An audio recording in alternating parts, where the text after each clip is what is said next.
Roma se fundó el 753 a.C. y el Imperio Romano de Occidente cayó más de 1000 años más tarde, en el 476 después de Cristo. La historia de los orígenes de Roma se pierde entre las brumas de la leyenda. Los antiguos historiadores romanos pensaron que la ciudad escogida por los dioses para convertirse en dueña del mundo debía tener un origen heroico, llena de dioses y héroes mitológicos. Roma fue fundada, según la tradición, por dos hermanos gemelos, Rómulo y Remo, que, acompañados de bandidos y vagabundos, decidieron fundar un nuevo asentamiento junto al Tíber, en cuyas historias abundaron los asesinatos y las guerras civiles. Para poblar la ciudad recién creada, Rómulo aceptó todo tipo de prófugos, refugiados y desarraigados de las ciudades vecinas de procedencia latina. La colonia estaba formada íntegramente por varones, pero para construir una ciudad se necesitaban también mujeres. Pusieron entonces sus ojos en las hijas de los sabinos que habitaban en la colina de Kirial. Para hacerse con ellas, los romanos organizaron una gran fiesta y cuando los sabinos se encontraban vencidos por el vino, raptaron a sus mujeres. Al regresar a casa y descubrir el engaño, los sabinos declararon de inmediato la guerra a los romanos. El arte romano se extendió a lo largo y ancho del perímetro del mar Mediterráneo, siendo uno de los principales exponentes de la avanzada civilización romana. Hunde sus raíces en diversas influencias, especialmente del mundo etrusco y el griego. Se distingue en tres periodos: monarquía, república e imperio. Se utilizan las matemáticas, la mecánica, los acueductos y nuevos sistemas de construcción, empleo de la curva, arco de medio punto, la bóveda y la cúpula. Los arcos están formados por dóvelas, con una principal llamada clave, situada en el centro de los empujes del arco.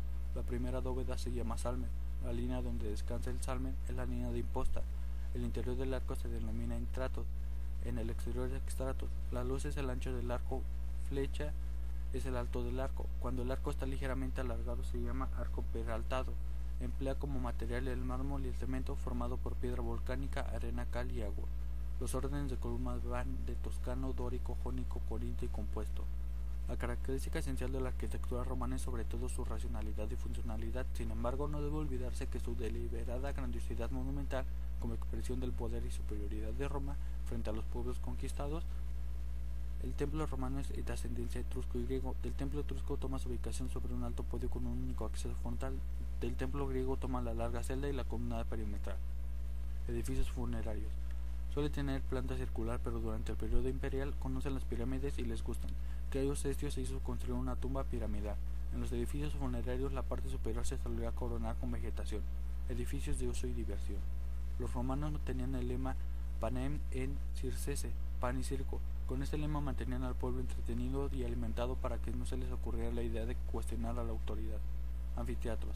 Para hacer esas construcciones, al contrario que los griegos, no necesitaban valerse de accidentes geográficos para construirlos, los hacían en la ciudad.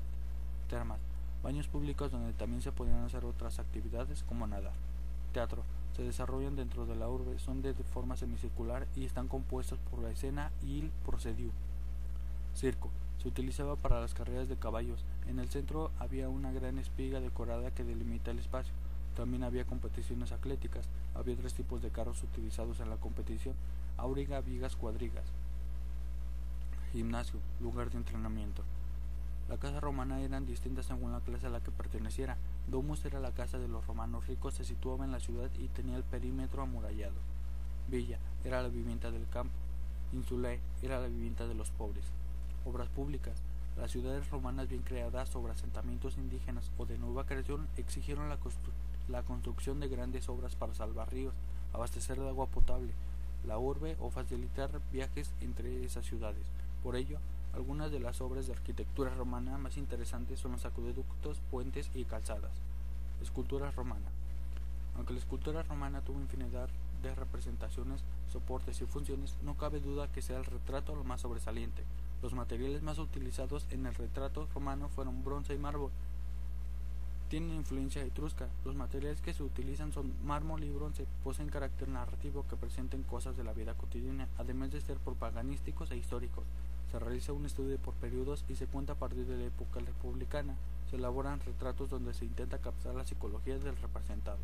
La escultura romana del retrato nació para el emperador y luego se adaptó a otro tipo de personajes pudientes que pudieron costearse el trabajo de los artistas.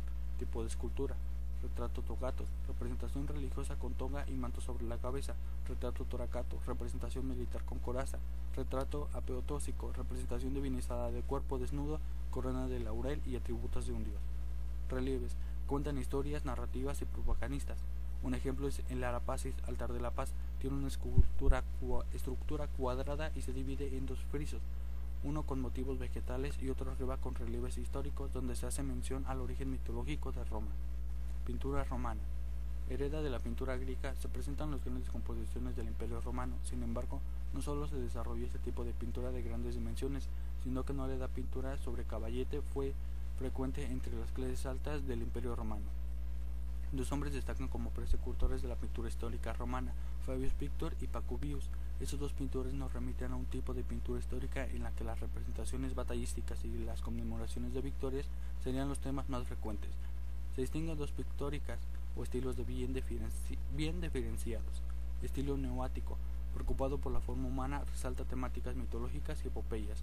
Estilo helenístico alejandrino, preocupación por la pintura rural, paisajes y marinas. Mosaicos romanos. La palabra mosaico proviene etimológicamente de la palabra griega musa, que se ha llegado a decir que tal nombre era debido a que en el mundo clásico se consideraba un arte tan magnífico que debía estar inspirado por las musas. Los romanos construían los mosaicos con pequeñas piezas cúbicas llamadas teselas. El material de estas teselas era roca calcárea, vidrio coloreado, cerámica, etc. Inicialmente en Roma no se empleaban los mosaicos para los suelos para evitar su deterioro, y sí en techos y paredes. Posteriormente descubrieron que los mosaicos podían resistir las pisadas y comenzaron a aplicarse masivamente para los pavimentos. Fin del Imperio Romano. La división del imperio en dos mitades a la muerte de Teócido no puso fin a los problemas, sobre todo en la parte occidental. Los dominios occidentales de Roma quedaron reducidos a Italia y estrecha franja del sur de Galia. En el año 402 los godos invadieron Italia y obligaron a los emperadores a trasladarse a Ravenna. En el 410 las tropas de Alarico asaltaron Roma. Durante 3 días terribles los bárbaros saquearon la ciudad, profanaron sus iglesias, asaltaron sus edificios y robaron sus tesoros. Los cristianos que habían llegado a identificarse con el imperio que tanto los había perseguido en el pasado, vieron en su caída una señal cierta del fin del mundo, y muchos comenzaron a vender sus posesiones y abandonar sus tareas. Finalmente en el 475 llegó al trono Rómulo Augustulo. Su pomposo nombre hacía referencia a Rómulo, el fundador de Roma, y a Augusto, el fundador del imperio. Solo un año después de su acceso al trono fue depuesto por el general bárbaro Odoacro, que declaró vacante el trono de los antiguos Césares. Así, casi sin hacer ruido, cayó el Imperio Romano de Occidente, devorado por los bárbaros. El de Oriente sobreviviría durante 1000 años más, hasta que los turcos del año 1453 derrocaron al último emperador bizantino. Con él terminaba el milenario dominio de los descendientes de Rómulo.